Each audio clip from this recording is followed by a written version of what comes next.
Vous avez dit que les Allemands n'appréciaient pas la Banque centrale. Vis-à-vis de l'euro, oui. Ils étaient un petit peu gênés. Mais en fait, ça les arrange. Parce oui. que grâce à la faiblesse des économies de l'Europe du Sud, l'euro n'est pas surévalué.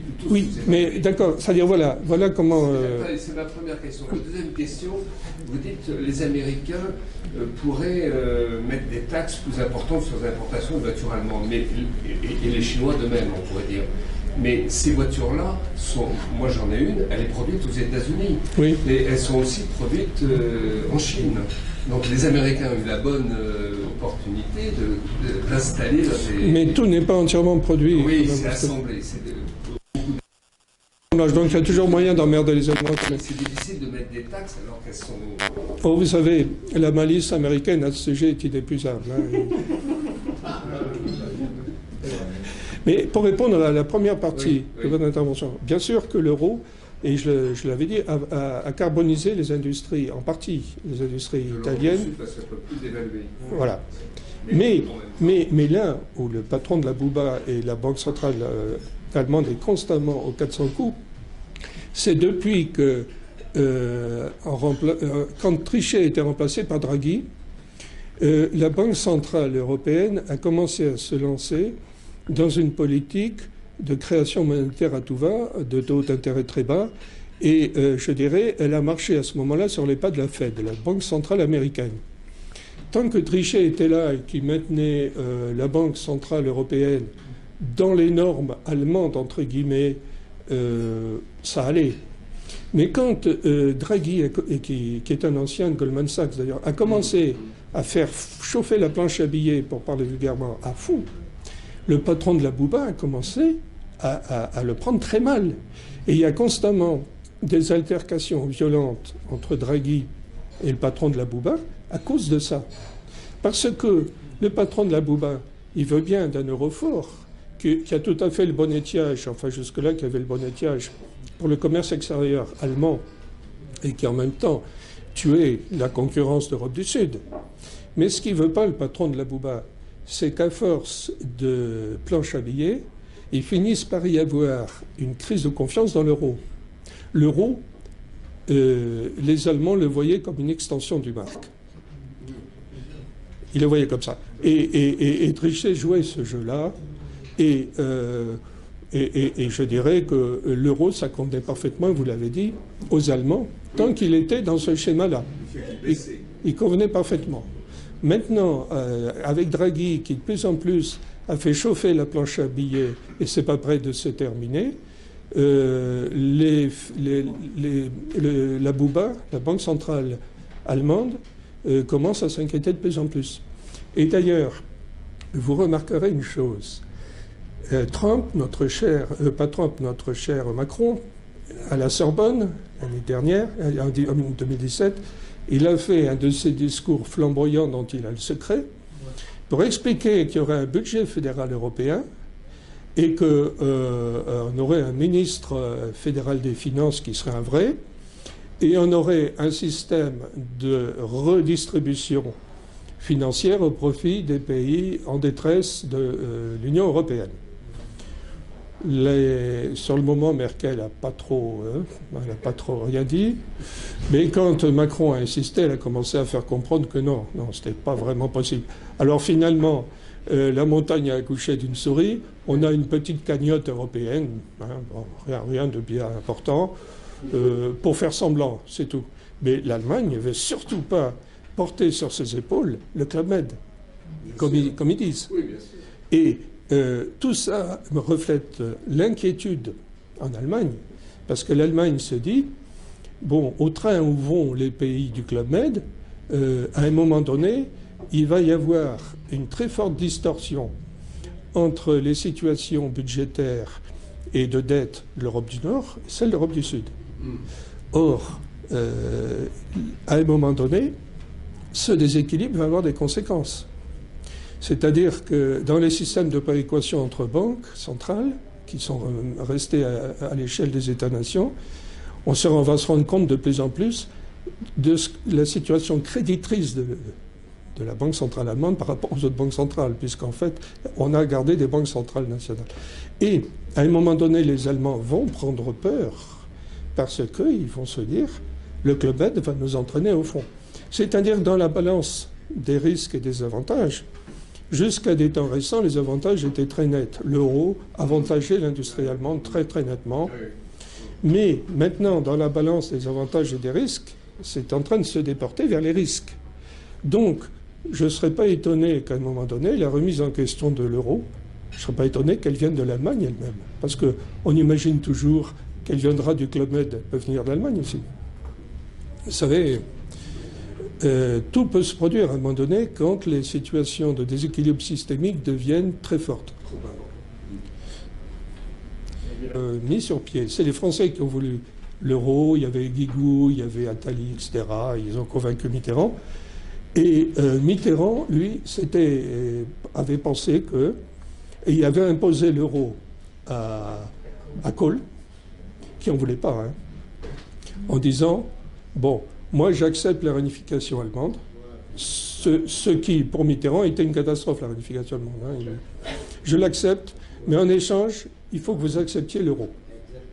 Et Mitterrand a cru que ça allait harnacher le puissant percheron allemand, que ça allait le brider et qu'il allait pouvoir tenir les rênes.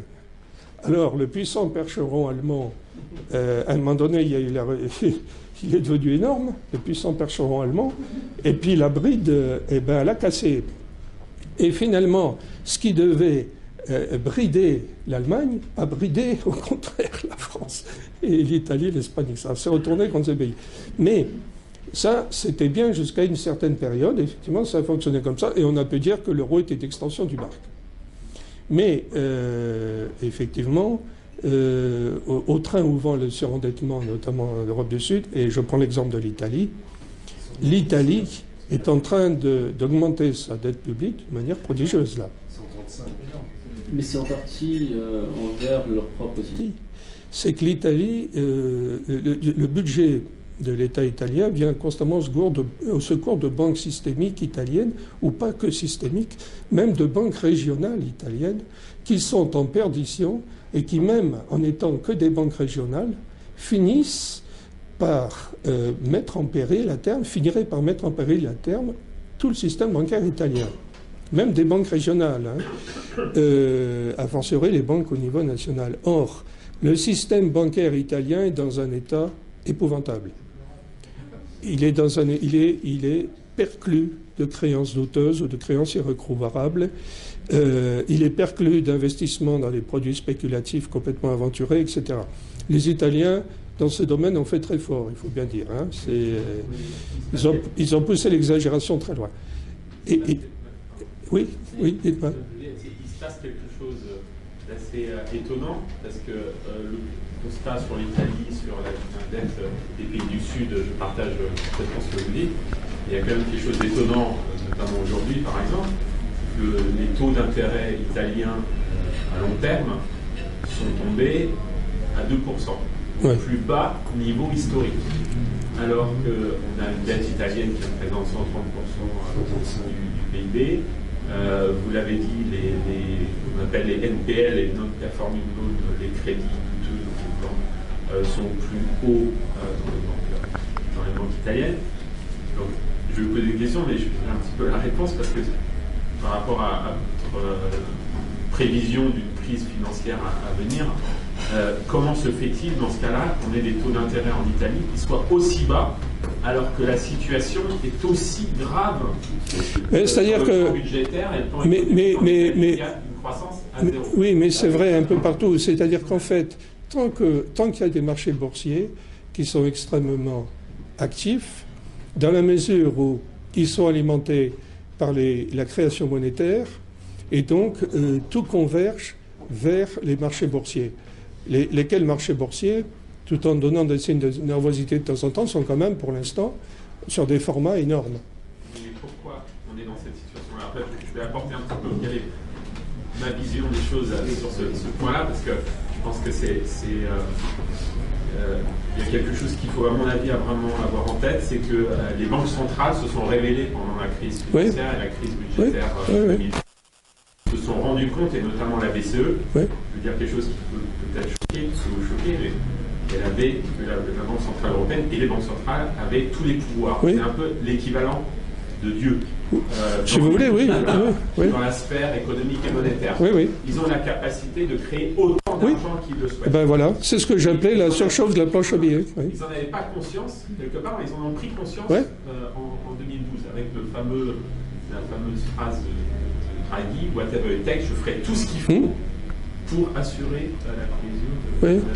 Les mêmes phrases se retrouvaient aussi du côté de la Banque centrale allemande, juste avant l'hyperinflation entre les deux guerres mondiales. Oui, alors c'est que Dieu a limite. Parce que justement, pendant la crise de Weimar, la BUBA a augmenté ses taux d'intérêt, contrairement à ce qu'a fait Draghi, ce qui a précipité l'arrivée au pouvoir de Hitler. Ça, c'est une situation très différente. Oui, mais dans une hyperinflation, c'est bien parce qu'il y avait une création. Oui, c'est au final qu'elle a augmenté. Je veux simplement dire, c'est qu'aujourd'hui, il faut, je pense qu'on change tous un petit peu peut-être notre façon de voir. Vous avez parfaitement raison sur les déséquilibres financiers qui sont majeurs. Mais aujourd'hui, plus aucun gouvernant, plus aucun responsable de politique monétaire, donc de banque centrale, ne va prendre la responsabilité de se laisser développer les germes d'une crise. Oui. Donc qu'est-ce qui s'est passé là aujourd'hui avec Powell et il y a 2 jours avec il va redescendre les taux d'intérêt, oui. À Sintra au Portugal. Ils ont tous les deux exprimé leur souhait de faire baisser les taux d'intérêt. Alors même que la croissance économique, quand vous regardez au premier trimestre, que ce soit en zone euro ou aux États-Unis, elle n'a rien de catastrophique. On est sur le niveau, sur la croissance potentielle. Mais ça permettra continuer à alimenter les marchés boursiers et un peu la consommation, mais donc ça n'arrêtera jamais. Non. Alors je vais vous dire quand ça va arrêter. La purge, je ne sais pas si elle aura lieu un jour. Je pense qu'elle sera en permanence, comme au Japon. Oui. Le Japon, c'est l'Europe dans 10 ans. Oui. Voilà. Ça fait 20 ans, 25 ans en politique de zéro. Ils détiennent 30% des actions japonaises, la Banque centrale. C'est comme ça que ça va terminer. Mais sauf que une politique toujours plus. Non mais Socialisation rampante en fait. Exactement. Oui. Exactement. Oui. Oui. Mais financière, les banques, aucune banque, je prends Paris aujourd'hui, plus aucune banque en Europe. Oui. Ne va faire faillite. C'est terminé. Il y aura des restructurations. Et vous savez, un certain nombre de pertes, j'en ai terminé dans 2 minutes, un certain nombre de pertes pour des investisseurs, mais aucune banque ne va faire faillite. Parce que derrière, vous aurez les banques centrales, la Banque centrale européenne, qui viendra toutes les sauver. Mais alors, tout à fait, sauf que ça ne montera pas jusqu'au haut du ciel. Hein. Pourquoi? Parce qu'à un moment donné, il y aura tout simplement, sous ce déluge de création monétaire, une crise de confiance dans les monnaies, c'est tout. C'est-à-dire qu'à un moment donné, un billet de banque, $1 ou €1. La réponse il y a 2 jours dans les journaux. Qu'est-ce qui s'est passé il y a 2 jours?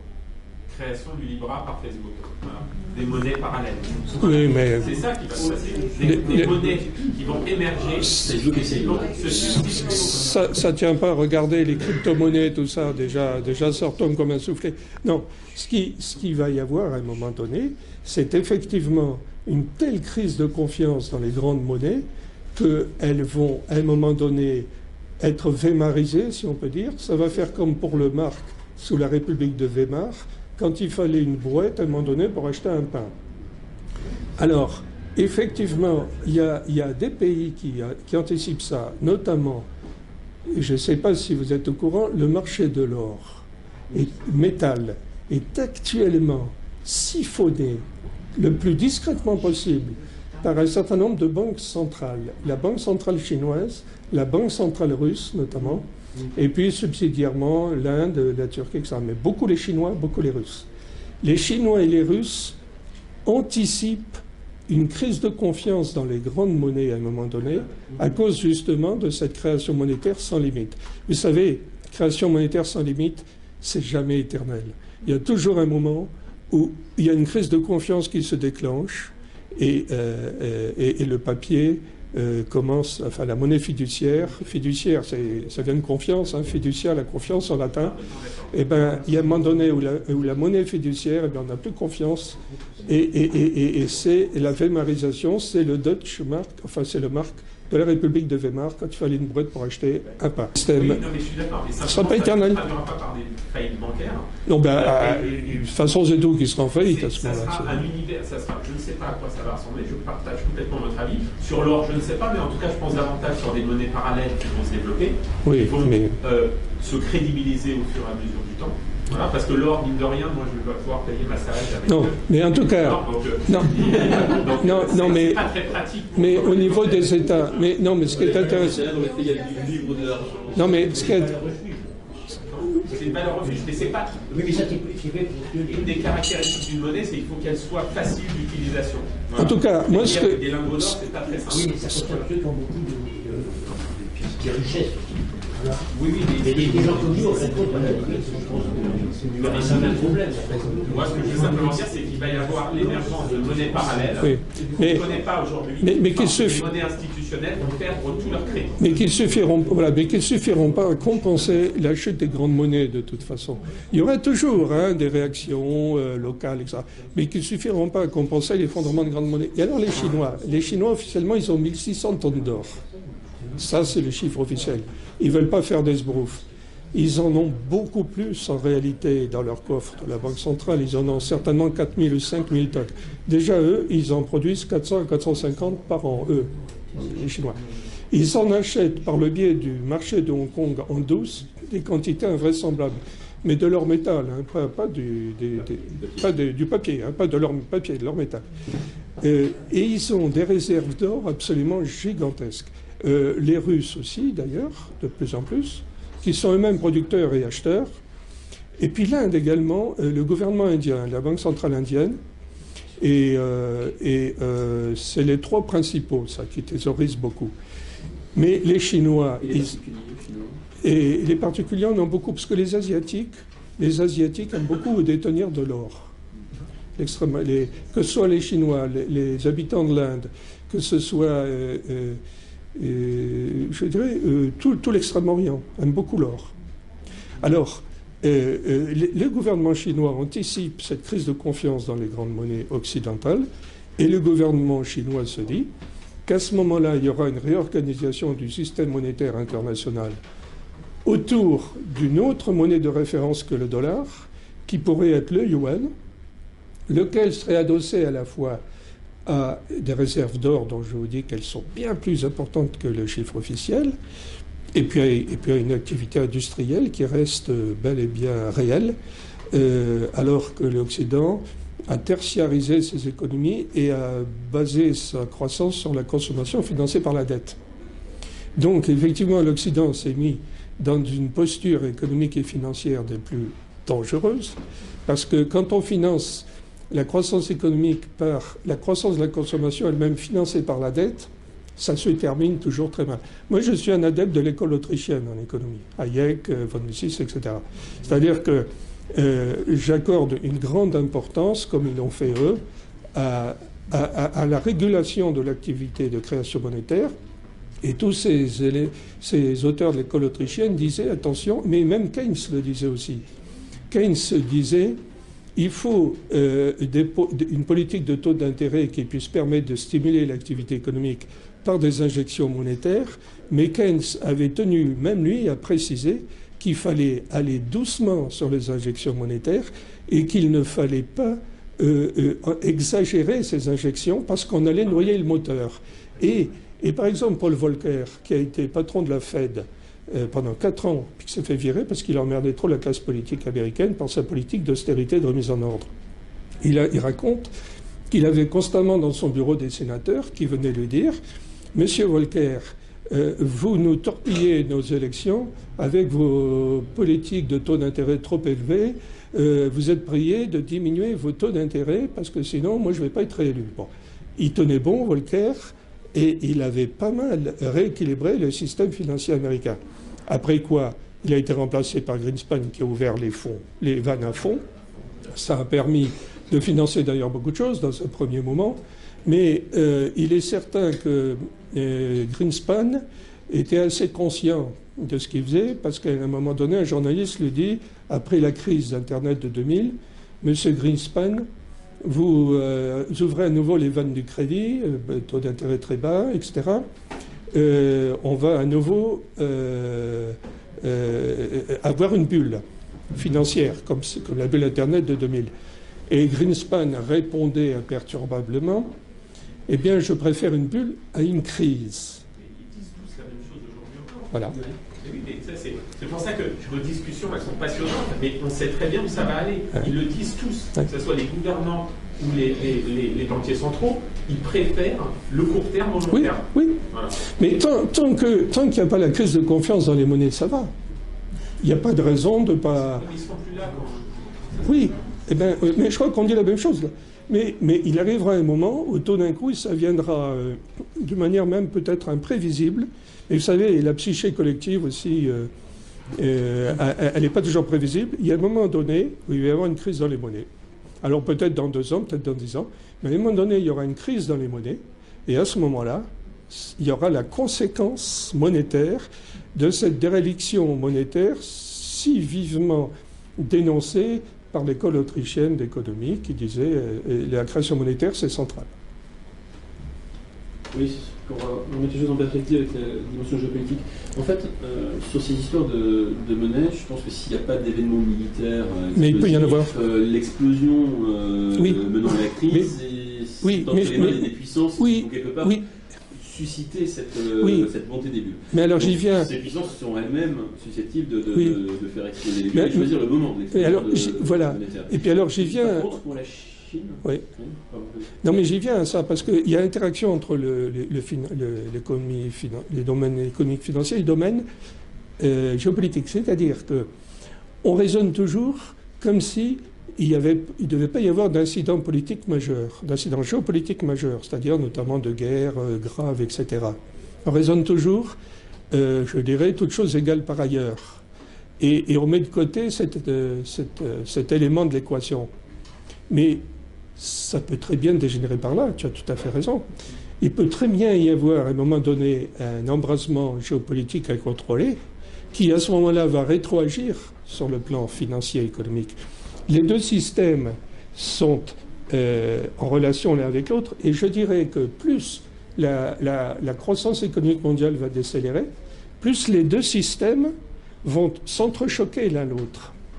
Quand tout va bien, quand il y a un commerce extérieur mondial en pleine expansion, et que ma foi, la planche à billets, tout le monde est content, on fait la foire, il n'y a pas de choc géopolitique. Mais à partir du moment où les uns et les autres commencent à se marcher sur les pieds, il commence à y avoir des chocs géopolitiques. Et là, on le voit par exemple avec le bras de fer douanier de Trump. Tant que les Américains, finalement, fermaient les yeux sur les tricheries chinoises sur le commerce extérieur, parce qu'au fond, tout le monde s'y retrouvait, il n'y avait pas de tension et tout allait bien. Plus le commerce mondial ralentit et plus, je dirais, chacun joue des coudes et monte sur les pieds de l'autre, et moins le degré de tolérance est important, et plus l'instinct belliqueux ressort. Les États-Unis, pendant très longtemps, ça ne les a pas du tout gênés, ce que fabriquaient les Chinois. Hein. Et maintenant, ça les gêne. Et qu'il y avait des rapports parlementaires. Oui, non, mais j'attire l'attention sur le fait que Trump a son bras de fer douanier. Il a des appuis très étendus aux États-Unis à ce sujet, y compris chez les démocrates. Et malgré la haine que beaucoup ont pour Trump, ils le soutiennent dans sa politique douanière parce qu'ils considèrent qu'effectivement, c'est utile pour l'économie américaine maintenant de tordre le bras aux Chinois. Il n'y a pas que les problèmes douaniers. Regardez avec Huawei ce qui est en train de se passer.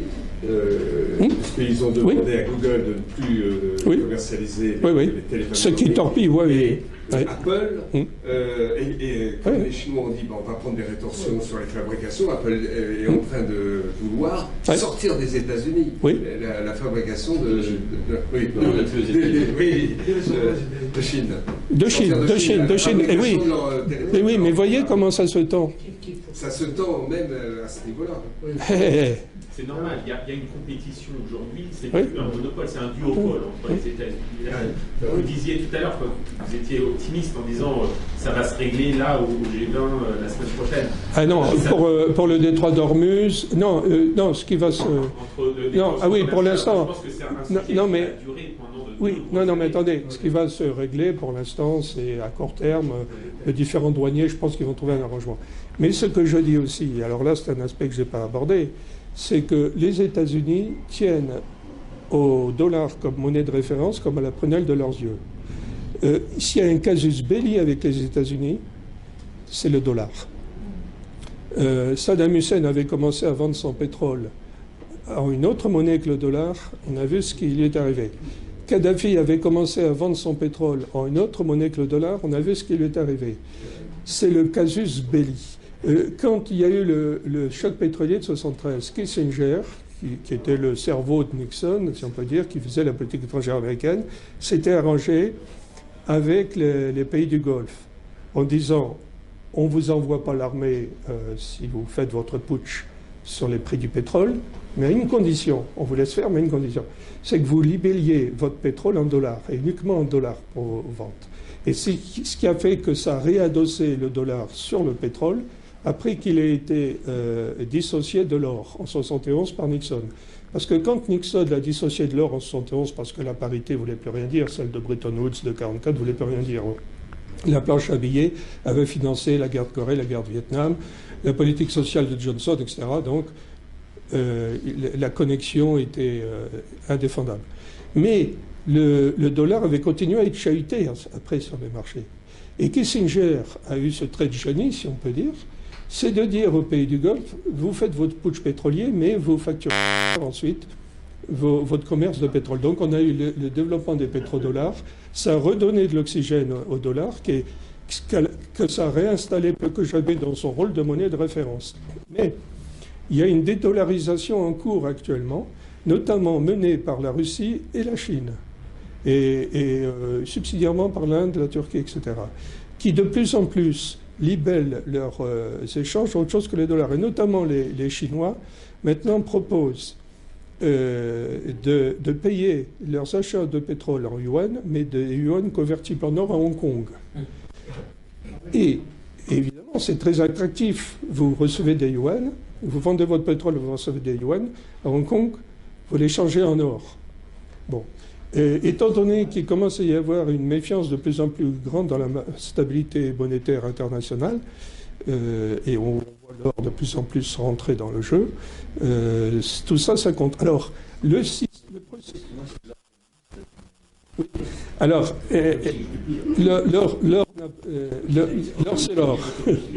Mais on voit de plus en plus des processus de dédollarisation du commerce international se développer. Et ça, c'est un élément d'inquiétude pour l'Empire américain qui a deux piliers, la monnaie et l'armée. D'ailleurs, moi je constate que Trump a augmenté de 67 milliards de dollars le budget annuel de la défense, comme si les États-Unis souffraient d'une anémie dans ce domaine. Il présente la Russie comme l'ennemi, alors que le budget de la défense russe est 10% du budget de la défense américain. Et l'État profond américain s'obstine, et c'est un élément que je n'avais pas encore abordé, à désigner la Russie comme l'ennemi numéro 1, pire que la Chine, alors que Poutine, pendant 3-4 ans, quand il est arrivé au pouvoir, a essayé de tendre la main aux États-Unis, que les États-Unis ont refusé. Pourquoi ont-ils refusé?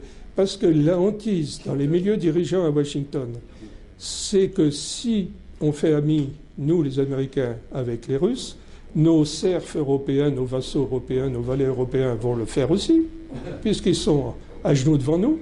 Mais le problème, c'est que si les Européens se rapprochent des Russes, vous avez 500 millions d'Européens qui ont très haut niveau d'éducation et de productivité, qui se rapprochent de 17 millions de kilomètres carrés de territoire russe, bourré de pétrole, de gaz, de matières premières. À ce moment-là, ça fait un ensemble euro-russe qui, très vite, va écraser l'économie américaine, va la surplomber. C'est ce qu'ils craignent d'ailleurs actuellement. Voilà. C'est pour ça que l'État profond américain ne veut pas cesser de désigner la Russie comme l'ennemi numéro un. Alors, parfaitement d'accord, c'est super ce que vous dites, mais malheureusement en France et dans beaucoup de pays européens, il y a un anti-Rousseau. Oui, mais cultivé par le système médiatique. Et, oui, mais vous remarquez que c'est organisé par les c'est attisé par le système médiatique, ça, qui fait jouer les réflexes pavloviens. Poutine égale méchant, russe égale méchant, enfin, c'est pavlovien. Mais là, il y a une raison. Vous connaissez l'existence du mémorandum de Budapest. C'était quoi, ça? Le 5 décembre 1994, donc en gros 2 ans après l'éclatement de l'URSS, Oui. l'Ukraine est donc devenue un pays entre guillemets indépendant. Oui.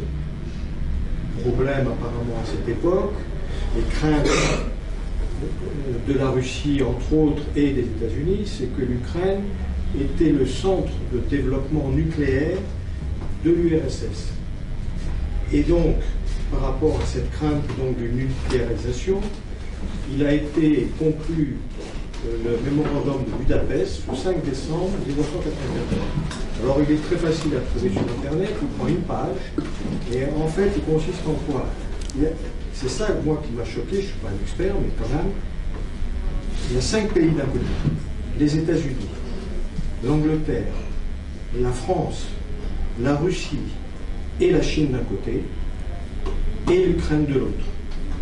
Et les 5 pays ont dit, en substance, c'est ce que ça voulait dire à l'Ukraine, si vous acceptez de renoncer au développement nucléaire, nous, 5 pays, nous nous engageons à défendre l'intégralité de votre territoire et de vos frontières. Et puis, quelques années après, la Russie qui a signé prend la Crimée. Il n'y en a pas un qui bouge. Alors, c'est une description un petit peu partielle de la chose. Alors, je peux vous tout le monde. D'ailleurs,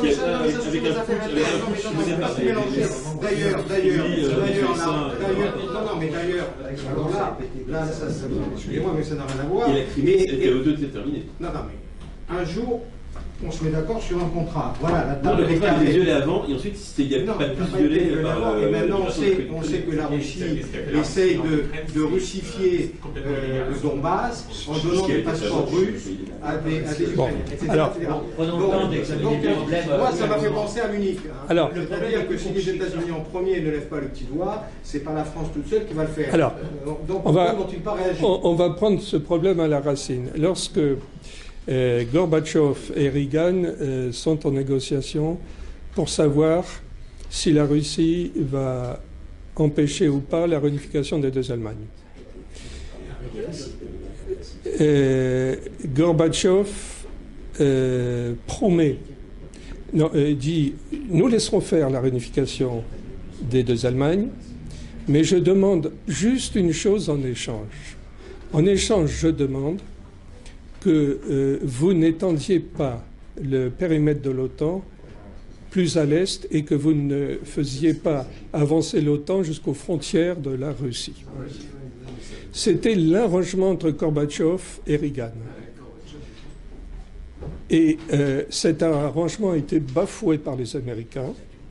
Il y a eu la réunification de l'Allemagne, des 2 Allemagnes, et les Américains, aussitôt, ont lancé l'OTAN dans une procédure d'annexion, enfin de recrutement des États baltes, de la Pologne. Les États baltes et les États de l'Est qui l'ont demandé. Oui, non, mais qui l'a demandé? C'est pas parce qu'on vous demande quelque chose que vous le donnez forcément.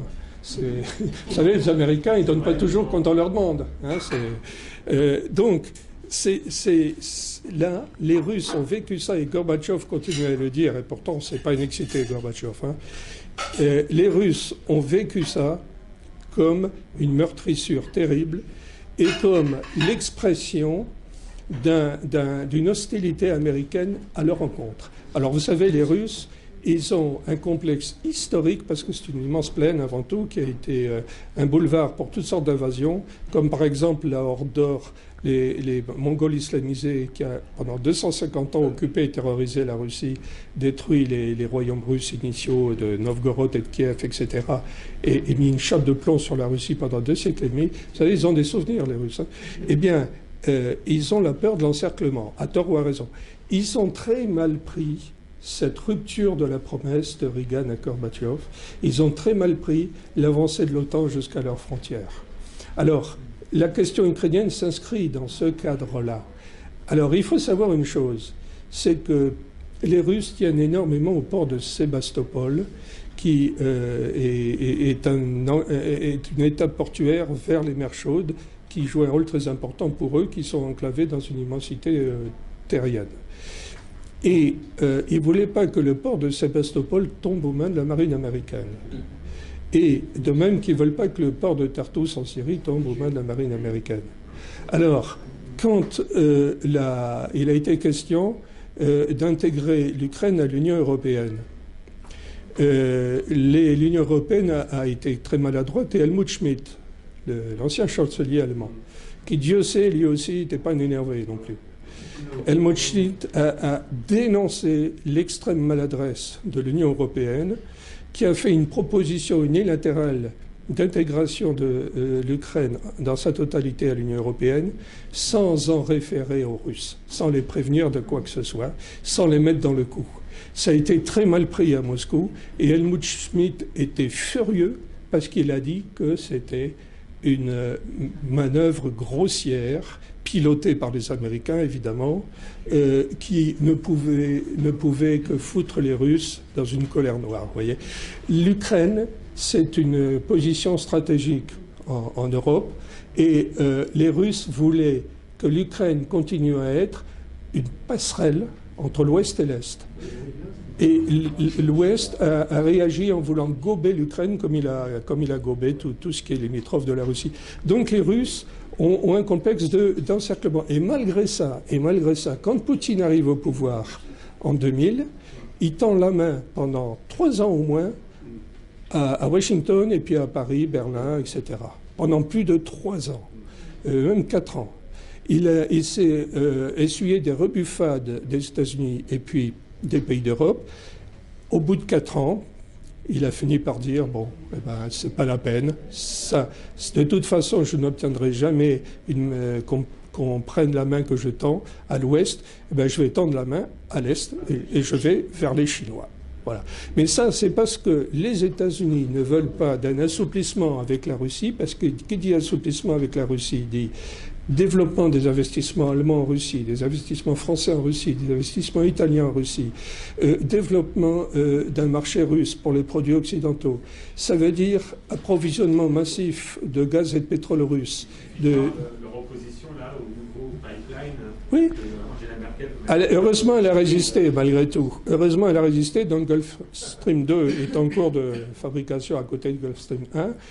Mais les Américains pèsent tout sur leur poids pour essayer d'empêcher Gulf Stream 2. Mais il y a aussi quand même le pipeline qui passe vers la Turquie.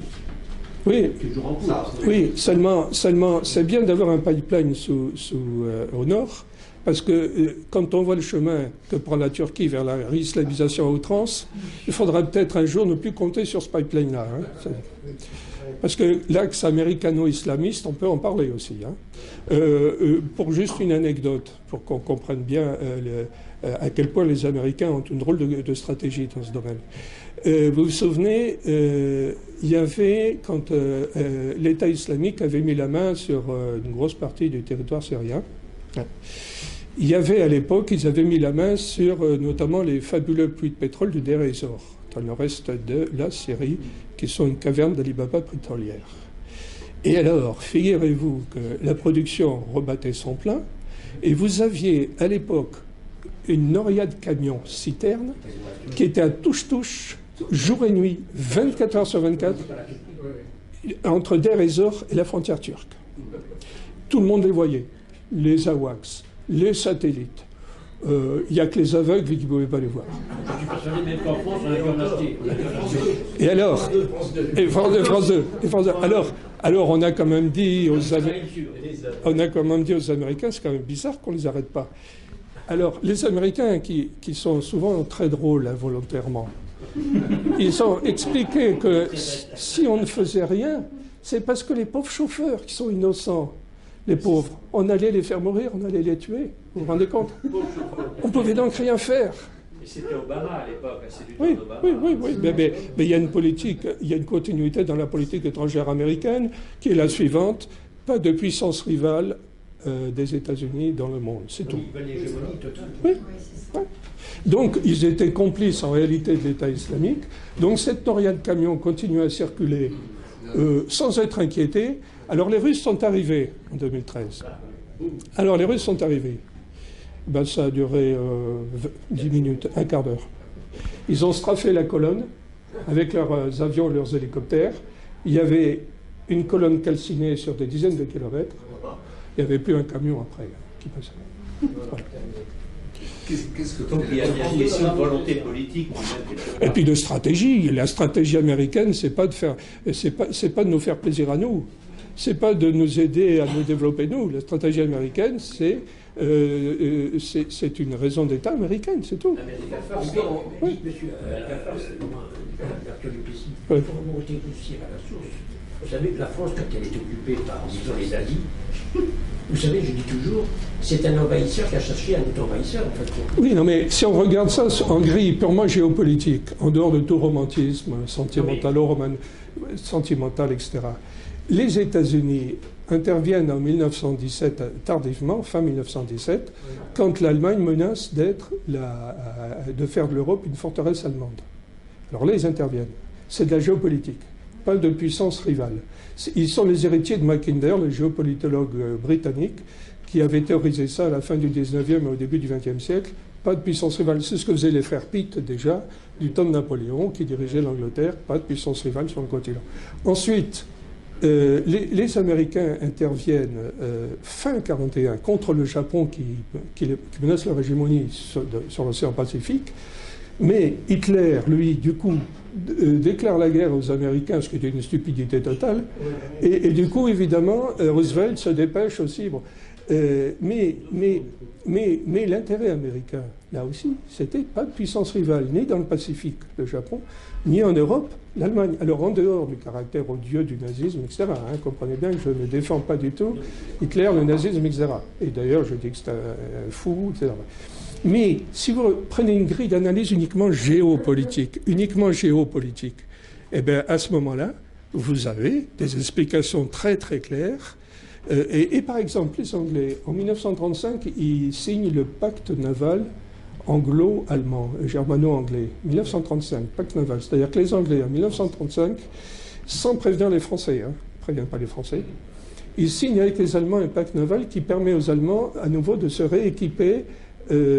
Ça dessert les Rhennes, ça allonge les Rhennes et les Allemands peuvent à nouveau s'équiper en bateaux de guerre, sans prévenir les Français. Pourquoi ils font ça en 1935, les Anglais? Parce que les Anglais, en 1935, qu'est-ce qu'ils croient? Ils croient que la France est une immense puissance dominante sur le continent et qu'il faut la rééquilibrer. Et que pour la rééquilibrer, il faut donner plus de longueur de rêne aux Allemands. Et de même, en 1936, quand les Français disent il faut empêcher Hitler de réoccuper la Ruhr. Et ils disent à Londres, est-ce que vous êtes partant? On va empêcher Hitler de réoccuper la Ruhr. Et les Anglais disent non. Pourquoi ils disent non? Parce que en 1936, les Anglais croient encore que la France est une superpuissance écrasante sur le continent. Ils ne savent pas qu'on avait une armée de fantoches. Et donc, il faut rééquilibrer la France. C'est de la géopolitique, tout ça. Alors après, on met du sentiment là-dessus. C'est de la géopolitique.